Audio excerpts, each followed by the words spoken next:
Hello. Thank you for dialing in. And I would be remiss if I do not say that happy May the 4th and May the 4th be with you.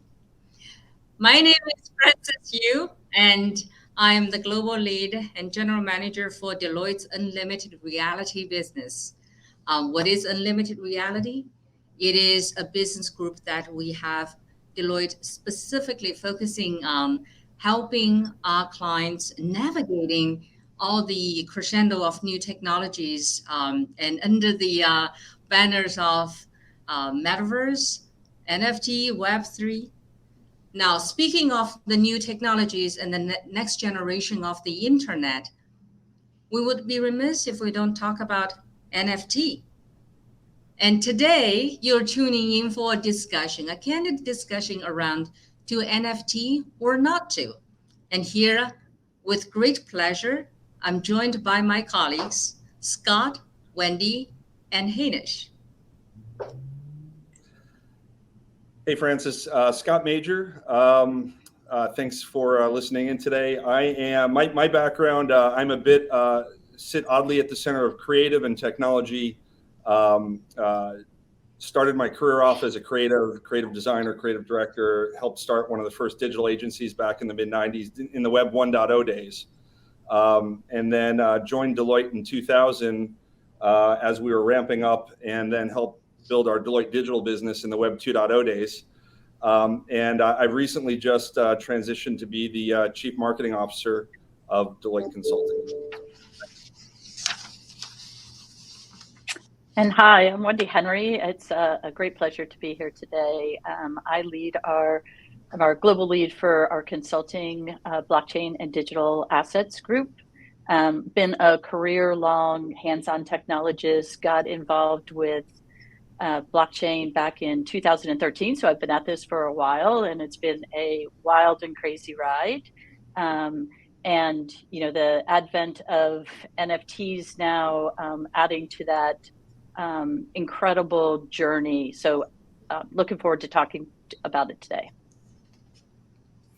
Hi everyone, this is Heinisch Patel. Really excited to talk to you today about the topic of NFTs. I spend a lot of my time when it comes to technology, future trends, and what's going to be emerging for our firm, and also one of our leaders in our media and entertainment practice. And given that media and entertainment are some of the forebearers of what's happening in the NFT space, super excited to talk to you all about what we're seeing in the market. Yeah, lovely. So NFT, non-fungible token. And if I just look at what it is, it's a unit of data on digital ledger called blockchain. I candidly could not think of a more neutral term describe piece of technology. Yet this is a term that somehow managed to polarize. Some people think NFT is absolutely a villain, some think it's a hero, and some, So Heinisch, help us understand a little bit, unpack a little bit. How did we get here? Sure. So I'm actually going to take us back a good number of years. And some of you may actually be surprised when I say I could go far back as, say, 2015 with the likes of the Terra Nullius NFT, or 2016 with Pixel Map. But it was really in 2017 when the ERC 721 standard was created that really established that standard for NFTs on the Ethereum blockchain. And this led to the launch of, say, early NFT art and projects such as CryptoPunks and CryptoKitties, and these being digital images with different combinations and characteristics and frankly, rarity. And it was really like 2018 that we saw the likes of Axie Infinity, which is a play-to-earn gaming, which really kind of brought that coming into existence and using NFTs. And then I'll fast forward us a little bit more to two probably big catalysts that really increased the hype and the news around NFTs. And one of those being the famous artist Beeple, when he sold his piece of artwork as an NFT through Christie's for $69 million. And that's right, you did hear it correctly, $69 million, right? And then you had Top Shots when that launched. And that was really a marketplace for buying and selling NBA digital moments. and all the way to where we are in most recent terms, where most of you no doubt have heard about the Bored Apes or purchasing a parcel of virtual real estate, like many brands and celebrities have done. All right. And it's at that point that really NFTs cross the chasm into more sort of mainstream attention, right? With early use cases really did revolve around art and collectibles. However, this is just really scratching the surface on what we're seeing today as brands, content creators are exploring the ways to leverage NFTs for new experiences and forms of engagement. Mm-hmm. And from an ownership perspective, we're seeing a number of categories right now, which I'm sure will continue to evolve and added to. There's the one that obviously garners a lot of column inches and speculation. Think of that as purchasing and flipping your NFT for profit. I mean, last year alone, we saw sales of NFTs hitting $25 billion. Then there's the one that I call the digital flex, or the digital good of ostentation. Think of that as your profile pic. And we're seeing so many more of those in social media as well. Then there's product. And that by owning a given NFT, you're getting an associated physical product.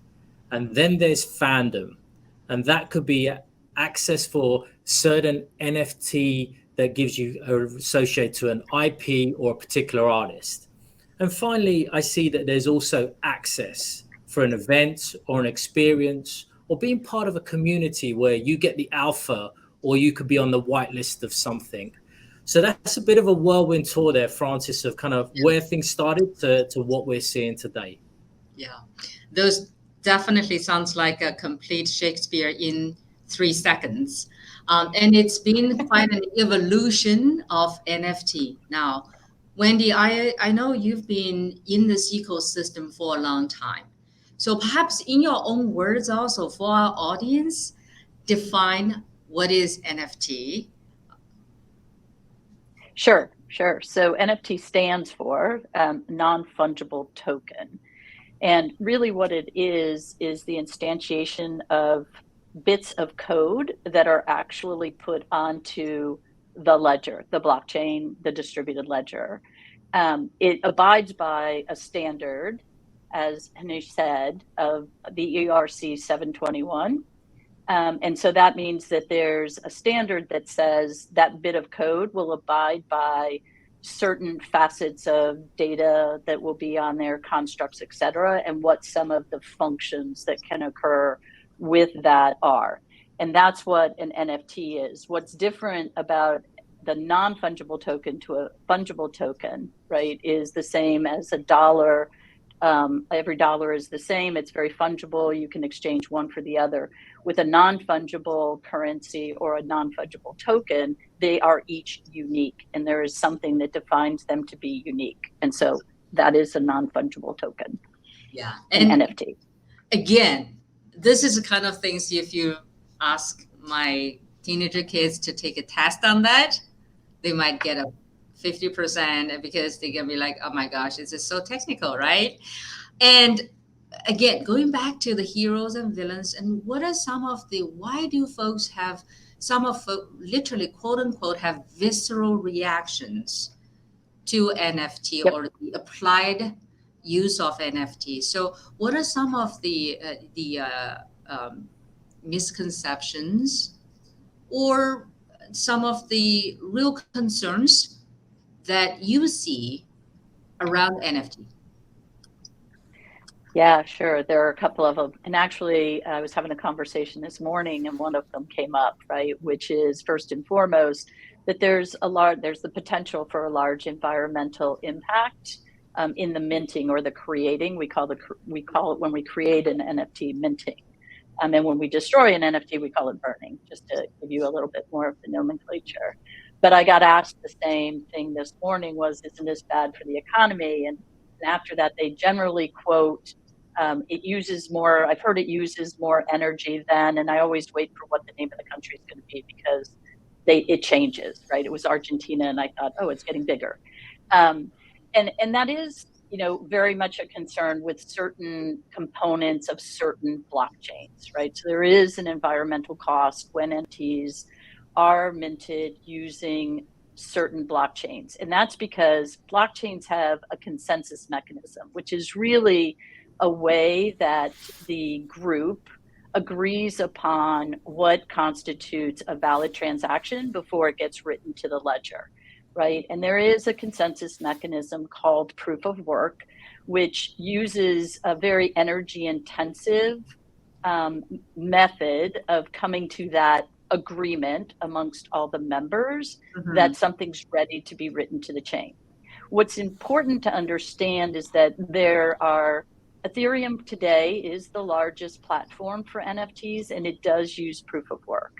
But there is Ethereum 2.0 coming. As a matter of fact, it's already in play. They did the release of the first phase, which was Beacon Chain. And the second phase, which will really move it to proof of stake, is now targeted for Q2 in 2022. In the meantime, though, it's important to understand that there are other blockchains that NFTs are being minted on, and there are a lot of reasons that those are getting large upswings. So Cardano, Solana, Flow are just a couple. They all already use different consensus mechanisms, mostly proof of stake, but there are some, like Solana uses both proof of history and proof of stake, right? Those are much less energy intensive when it comes to either minting or the handling of NFTs. So that's the first thing, is large environmental impact. And as I said, yes, and there are other ways to do it. And there is also a shift to try and move away from those more energy intensive consensus mechanisms. The next thing, and I think this is important for all, and I think a couple of us might have already kind of felt the ding of this as well, is that, you know, people say, well, aren't NFTs a cash grab or a scam? And I think it's important to understand with any new technology, right, there's always going to be opportunistic entrants who are going to use the technology in a manner that is not the way it's supposed to be used. And they're just looking for an opportunity for quick cash or to, you know, actually use it for malfeasance. So I think with NFTs, some of the most common things we've seen are, you might have heard the term rug pulls, which are really when false promises are made and then people will leave with the money. So they'll take your money with false promises. They'll, you know, basically then not deliver what it is they said they were going to deliver, and they'll take those funds.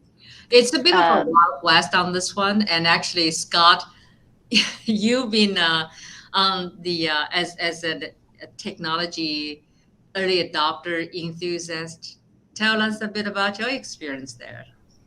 Yeah, well, look, as with anything, right? I mean, I've been playing in this space for years. I was mining cryptocurrency for years, you know, going back. So I know the space pretty well. But to really get deep into the NFT space, I put a couple $1,000s of my own money into a whole bunch of different projects just to learn how the transactions flowed, how the communities work, what was working, what wasn't working. And I got to tell you, I lost, you know, I lost a few $1,000s just in bad projects and rug pulls, to Wendy's point, but also through just, you know, some of the discords getting hacked and putting in wrong addresses, really easy things that I consider myself pretty darn savvy in this space, and still, you know, lost money learning how this whole thing works. So it's definitely a bit of the Wild West out there still. Yeah. And Wendy, how are folks addressing that? You talked about environmental challenges, and the players are actually actively addressing this. So what are some of the things you're seeing folks are looking at this in terms of how do you minimize the risk of participation? Yeah. So there is actually quite a few things going on. The community is really starting to pull together. They're trying to develop a playbook, and in some of the cases, much like the one you had, Scott, they are often raising funds and then recompensing people who have been scammed. So that's one thing. But we're also seeing some of the tools and platforms that are reacting, right? So MetaMask, to the point of the Discord channels and the ability to take over your screen and pretend like they're customer service when they're not. Then what they'll do is take a picture of the QR code, and that has your keys, right? So then they'll have your keys, they'll go in and they'll empty your wallet of all your NFTs. So MetaMask has come to the table, and they've temporarily disabled the QR code scan capability. We've seen OpenSea's add an SOS button so that if you think that all of a sudden, like, oh, I'm in a bad situation, you can hit the SOS button and it will freeze things so nothing can be moved in and out of your account. So there are things that are happening as the different schemes are kind of uncovered. The platforms and tools and community are reacting. Mm-hmm. Yeah.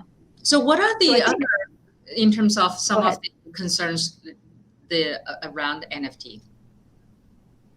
Yeah, so I think the next biggest one is, okay, yeah, these are great, they're pictures, but there just really isn't any real utility to them. Like, why am I going to do this?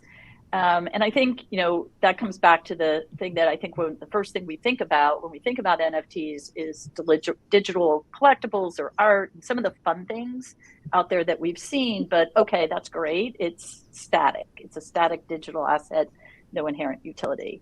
But I think even with the collectibles, what everybody needs to understand is what's going on behind that, right? That there is now an embedded ability that allows the creators and the artists to not only access broader markets, but now they retain those ownership rights. So there's the ability to code into the NFT that as that asset is resold, 10%, 5%, whatever gets coded in there, right, is now going to revert back to the original creator.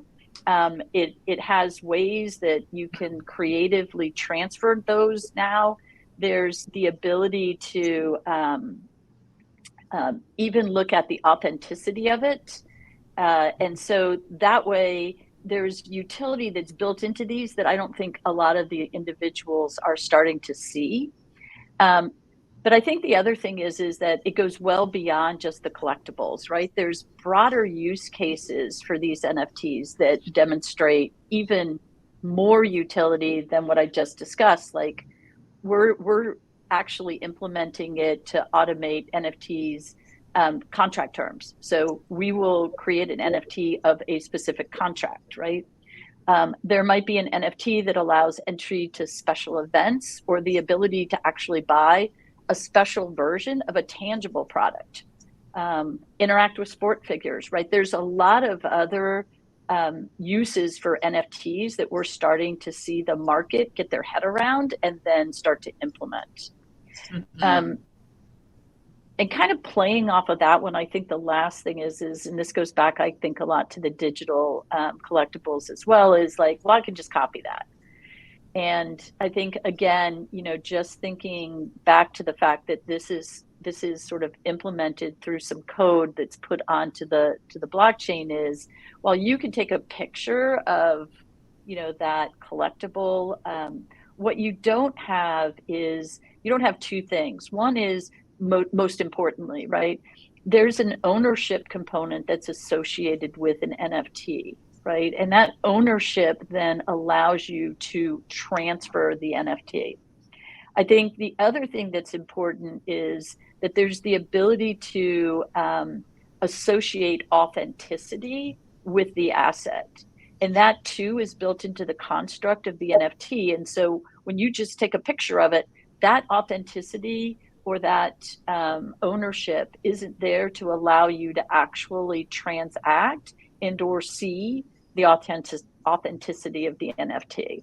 Mm-hmm. So I think those are probably the most broad places that we see people kind of giving us well, this is why NFTs are not really worth my time or energy. Right. And like any technologies, once we start getting a more nuanced understanding around what is the core of the utility and apply that in a way that's trustworthy, then it becomes interesting, right? It's technology in use and deliver value. So Scott, I would would love just to turn this to you and share with us some of the areas where you're seeing that utility being applied for good use. Yeah, sure. And by the way, let me start off by saying, while the utility is very important, there's also a debate out in the market on art versus utility, and not every NFT has to have utility to have value. So I'll touch on that maybe last, but just to start off, right? I think NFTs are really good for anything, as Wendy just sort of said, anything that needs transparency in the transaction chain, and anything that needs to be verified. And there's a whole bunch of use cases that we're seeing all over the place. At a high level, Wendy mentioned digital collectibles, digital goods, the metaverse, right? I think there's a huge opportunity, and we're seeing a lot of traction out in the market. Minted consumer goods that represent clothing or fashion and digital art format for sale on auctions or on OpenSea or the new Coinbase platform. We're starting to see digital land and brands represented in digital land sold on the metaverse. Louis Vuitton has a super interesting game that they've just launched where you're not necessarily buying, but you're accumulating NFTs the more that you interact with them and play the game. And I'll talk a little bit more about first-party data in a moment.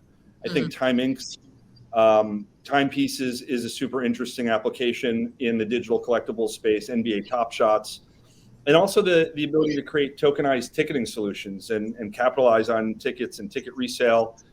Alpha Wallet, they tokenized 20,000 FIFA tickets.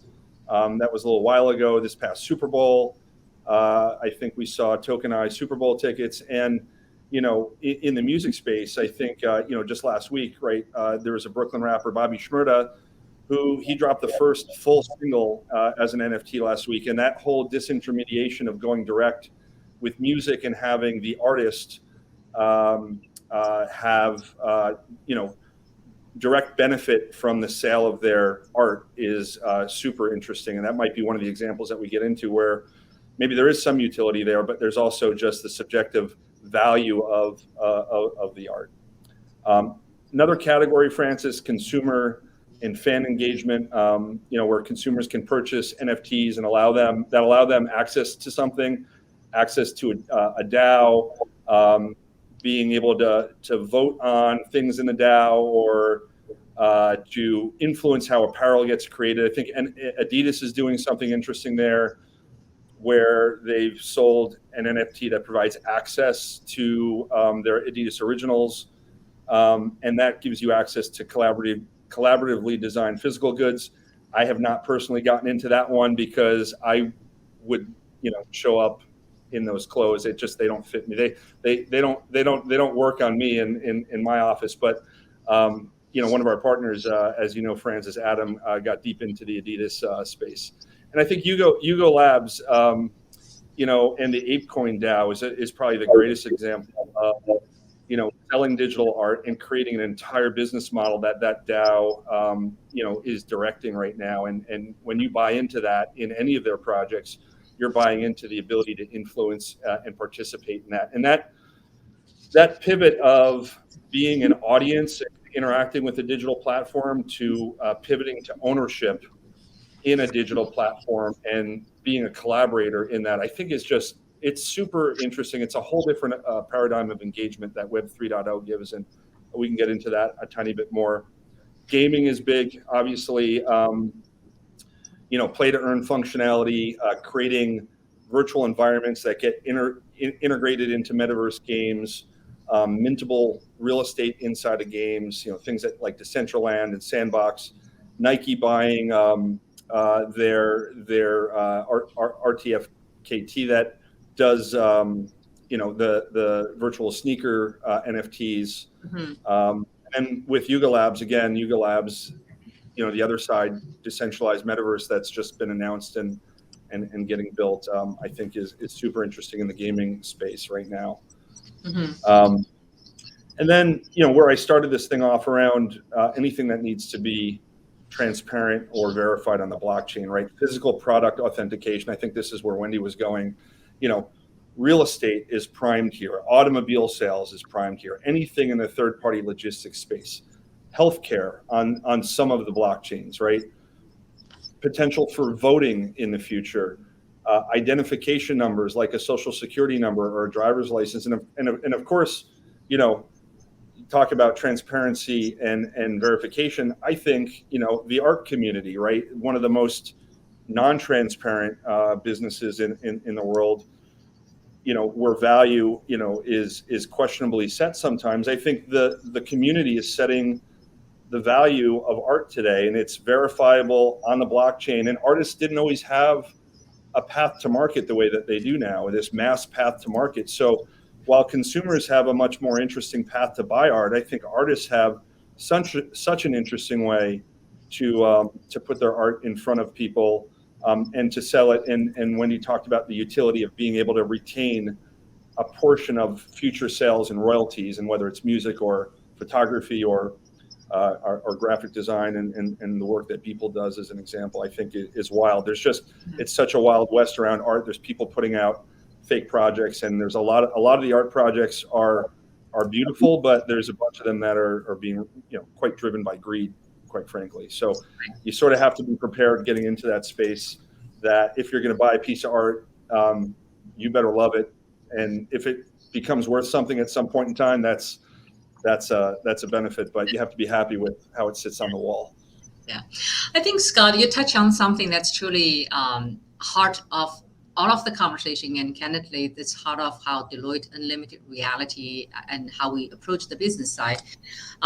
It is not just about technology. It's always about the convergence of technologies and how it facilitates behavioral shifts.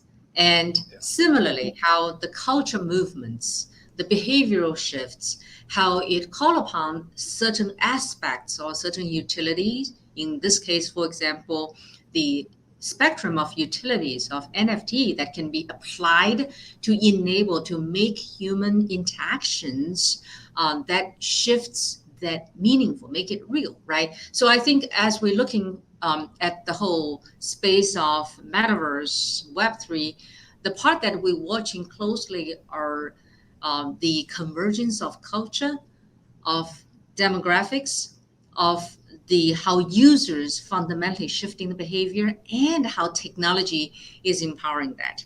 And that also gets into an interesting thing. So I'm going to ask the two parts, right? One part I'm going to channel to Scott, back to you, and one part I'm going to channel, just give Wendy a tee up, is around taking in your role, Scott, as the Deloitte US Consulting CMO, how are you seeing all those convergence of culture, behavior, and NFT, Web3, metaverse, as you're looking at from the lens of CMO, how might this be helpful to what you do?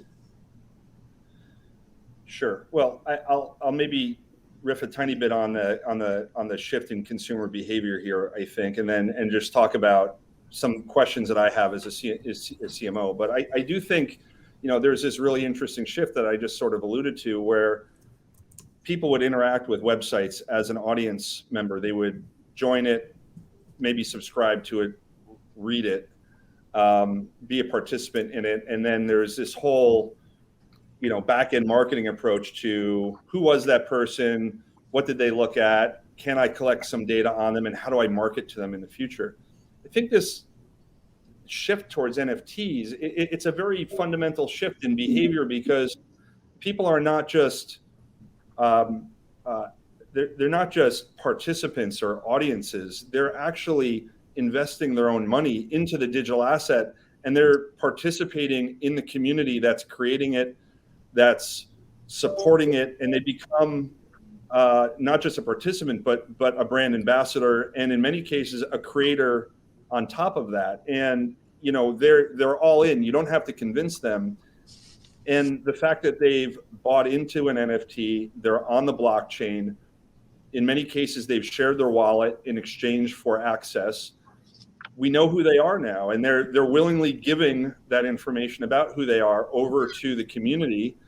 And that's not something that exists in the physical world very easily, and it's becoming harder and harder in the traditional Web 2.0 world, with GDPR and CCPA and cookies going away. So I think there's this really interesting shift on how marketing will pivot and how consumer engagement will pivot as consumer behavior pivots to this new model. So people are saying it's okay to engage with me because I'm invested here and I'm getting some value out of it. So, you know, how that evolves, I think we're watching very closely. But I think the paradigm of first-party data is shifting, and it's really interesting here. I mean, the other things that I'm thinking about, I think that other CMOs should be thinking about is, are NFTs representing my brand in a new way? Are they creating new products and services for our business? Is it positioning my existing products and services differently? Top Shots, I think, is a great example of how, you know, the NBA is monetizing footage and building community and creating new access to collectibles. And it was something that they had, and they're creating a whole new business model around it using this. So that's an interesting paradigm. You know, is there a new business paradigm? Is there a way to embolden our audience and turn them into creators and get them invested in the brand and the business, in essence, to build the brand further? And then lastly, are we protecting our brand? Are we being ethical? Are we being responsible? You know, the topic of the environment. Are we putting something up that has real value? Or are we just trying to make a quick buck? You know, is the community going to benefit from this, or are we just going to be making money off it? I think you're going to see CMOs and brands and businesses pivoting away from these, you know, this, you know, can we make a quick buck versus really creating this engaged community in this integrated sort of customer business model. So I think it's really interesting.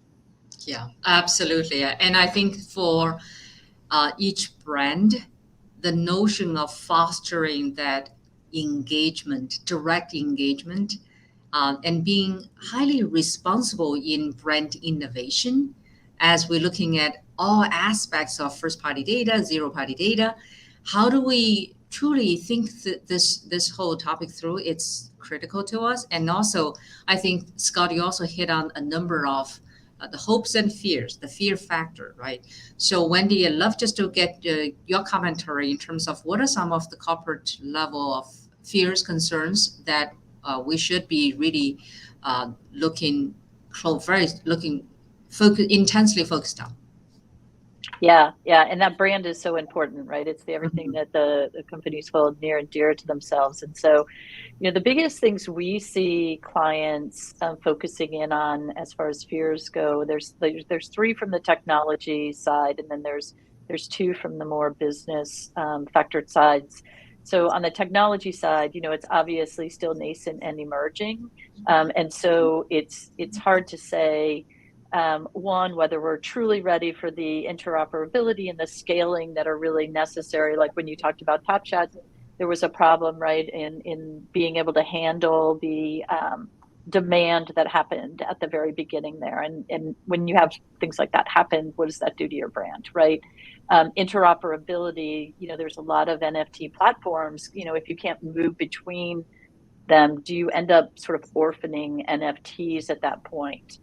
And then all of the different NFT platforms and the ways you can go to market, they're backed by blockchains, right? So which of those blockchains is really going to be the winner, or does there need to be one?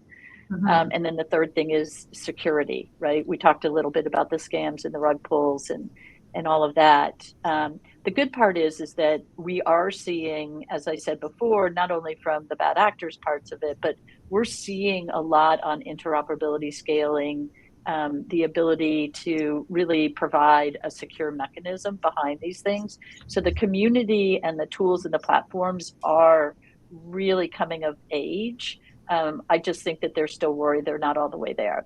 And then if you move out of the technology, I think the next largest conversation that we have, and we're having these daily with CFOs, is, hey, regulation seems to be a little bit hazy on what is the it, right? What is the NFT? And that really has everything to do with how you're implementing the NFT. And the regulation is starting to evolve, right? We saw the executive order come out in early March. But as all of that is sort of evolving, the thing they're most focused on is, you know, what are my tax implications? And how do I have to look at this from an accounting perspective?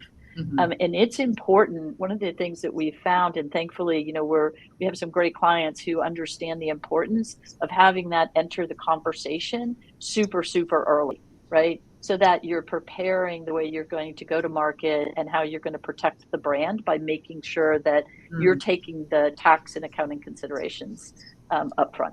That's so But those well. are really the big ones. Yeah, that's so well said. I would hit on this with Heinisch, the practice, the part of the practice that you lead around unlimited reality, that really takes, as we're thinking about the problems that we think together with Deloitte, the tax professionals, consulting professionals, as well as our cyber risk advisory professionals. So if you can just share with our audience how you and the practice are helping clients solve some of the real gnarly problems or driving growth agenda. Love to hear your voice and your experiences on that. Sure, happy to. I'd probably put it in how we're helping our clients in three key things in this space, right? The first being is really kind of helping them make those strategic choices about how they approach Web3 as a whole, right? And that's including the discovery labs, the kind of Web3 strategic development part, how they'd address the topic of today, NFTs, crypto custody, and enterprise blockchain solutions at a real holistic level. Then I'd say number two is really around sort of that designing, building, and launching those kind of Web3 initiatives. And again, that includes our topic around NFT today and the whole concept around metaverse type of design, kind of the whole venturing and launching of these services, the marketing, the community management that's been touched upon, and the real kind of technical strategy and delivery of that. And then in the third, I'd say it's really around kind of helping them develop the capabilities so ultimately they themselves can become the real leaders and innovators in what's happening in Web3. And through that is for our Web3 incubation services, the partnerships and the ecosystems that we're also developing. And with that, as you mentioned, it's across cyber, it's across risk, and all the controls that need to be in place as well. Mm-hmm. So really, I look at it as ideation, strategy, build, risk, tax, implementation through to marketing. And the key thing I'd say, Francis, is, we're acutely aware of some of the big signature issues that are present when it comes to NFTs, such as that IP and brand extension, that digital asset ownership, metaverse commerce, and again, that cyber, the tax, the reporting side of it. And likewise, we're well aware and top of mind of the use cases that our clients are looking for when it comes to at least NFTs. And I'll give just a sprinkle of some of the examples, right? One of those is around sort of consumer and community management. Think of that as how the NFTs are allowing those content creators, those brands to really engage directly with the consumers, the overall community, offering incentives, rewards for holders, kind of like loyalty. Second being enterprise engagement, really gamifying the corporate recognition and reward system and unlocking corporate digital identity through on-chain credentialization. Third one being things around digital asset commerce, designing and creating NFTs for consumption, for use in virtual worlds and games, for example, maybe virtual clothing or in-game assets. And then I'd also say around sort of the product and experience authentication. That's really the tracking and the tracing of physical as well as digital items to ensure their authenticity and trust. Mm-hmm. It's really helpful, this whole conversation, and it's to help us understand, whilst there's a lot of discussion and well-warranted debates around NFT, the core of the utilities are being applied to some really meaningful domains, right? Now, if I could ask Scott, Wendy, Heinisch, just on a quick boxing round, what do you see 5 years out, the role of NFT? I don't know, Francis. I mean, I think, look, as in Web 1.0, there were thousands of new companies and thousands of new innovations, and many of them stuck, few of them stuck and turned into the foundation of what is digital today. I think we'll see something similar, right? I think NFTs will become the center and the basis for digital transactions and experiences and a new digital economy I think some of the things that we're seeing, some of the examples we just talked about, I think will stick and evolve into new things, and some of them will go away. But it's really hard to predict precisely what it'll be. But it's not going anywhere, I can tell you that. It's foundational. Yeah, I would add on to that where I really think we're at the tip of the iceberg of the potential use cases. But I think people are really starting to get their head around the art of the possible, and getting to, my favorite, imagine a world where, how these things really can change the way we engage on so many fronts. Mm-hmm. So I'm with you, Scott. I think it's hard to tell, but I think there's some new and wonderful things out there and coming. Yeah, I'd echo the comments of Scott and Wendy. I mean, 5 years from now, Francis, that's quite the crystal ball, right? You're asking. But I'd look at it as, I've seen some reports on the NFT market, just even a couple of years out from now, is going to be something like $80 billion, right? And that even outside of these projections, look, one thing I'll say, they're definitely going to be around, but I think their success will ultimately revolve around content, community, and utility. Mm-hmm. And in those initial stages, I really think it's about removing friction to onboard users into even acquiring an NFT. Right now, you start with fiat, move it into crypto, get it into your wallet, and then, we talked about gas fees, etc. You start removing some of these barriers. I think ultimately you're going to get more and more people comfortable with how they can be used, how they can be applied, which will lead to greater adoption at both the enterprise and consumer level. So thank you, my panelists. It is May the 4th. So the comment about new and wonderful to come is very appropriate, right? It's a force field. I am going to take a few questions from the audience. And first one is Roberto from Italy. Thank you for asking the question. The question is, what about the 3D applications with NFTs? Yeah, I think it's a great evolution that we've seen from, I'll call it your initial just flat digital image. And we're seeing more and more of that take place. And I think, again, I'm somewhat biased because I work in the media and entertainment space, but I think gaming is leading a lot of that on the forefront of what we're seeing around the use of NFTs, the evolution around 3D aspects of it. And again, I mentioned up front around things like Axie Infinity and the growth around play to earn, or what I like to call play and earn.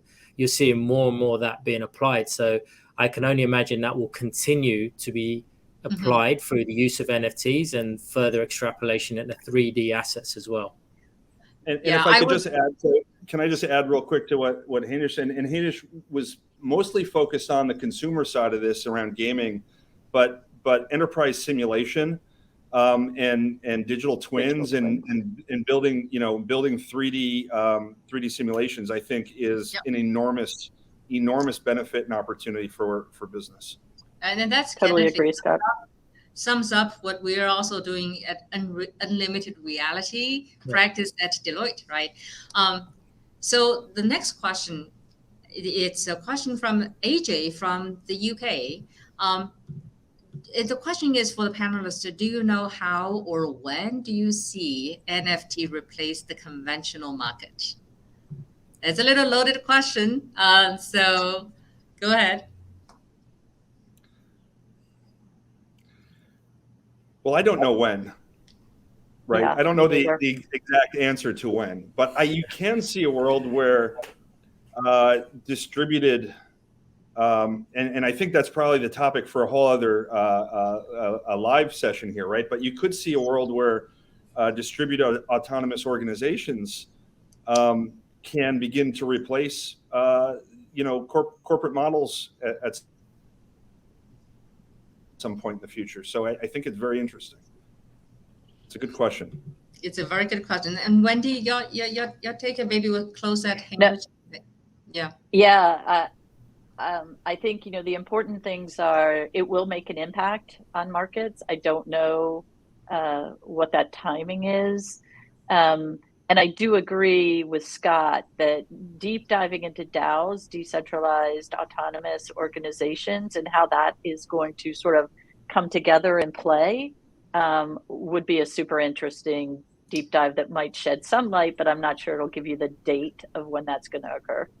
I mean, the date's a real tough one in terms of where it is, but I think it's going to be an interesting space to watch in terms of the wider adoption and how is it's used differently. And I don't think there's going to be the equivalent of a silver bullet that's going to be that seminal moment. I think it will just continue to grow and it'll get applied in different ways that I imagine a lot of us can't even think about right now, right? It will get applied in very different ways. Yeah. And I start to think about this future is perhaps not a calendar marker, but rather the degree to which we have start seeing step function change when you have culture, society, technology converge and drive a real pivot. So with that, I know we're at time. I really appreciate all the questions. I recognize we did not get to all the questions being proposed in the chat window. And we will absolutely be happy to take on those questions offline. Thank you for tuning in. And last but not least, thanks Scott, Wendy, Heinisch for spending the time with us on this Unbound channel. And may the 4th be with you.